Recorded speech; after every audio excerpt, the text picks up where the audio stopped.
Hi there, in this video, I will give you a quick guide on how you can receive crypto on Kraken app. Please listen carefully to each step that I will be explaining because I will describe everything clearly so you can follow along even if your screen looks different.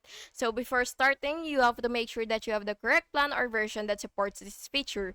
So first, you will open your Kraken app and then you will just have to log in and then you will tap funding which is on the bottom menu and then you will tap deposit. Select the cryptocurrency that you want to receive, for example, BTC, ETH, XRP, and so on. Tap Generate Deposit Address and the QR code and numeric address na appear. And then you will copy the address or scan the QR code from the sending wallet and double click the network that matches BTC for Bitcoin, ERC20 for Ethereum, and so on. Then you will share the deposit address with the sender and funds will appear in your Kraken wallet after blockchain confirmations. And that's it. Thank you so much for watching and make sure to like and subscribe for more videos like this. Thank you and have a good day.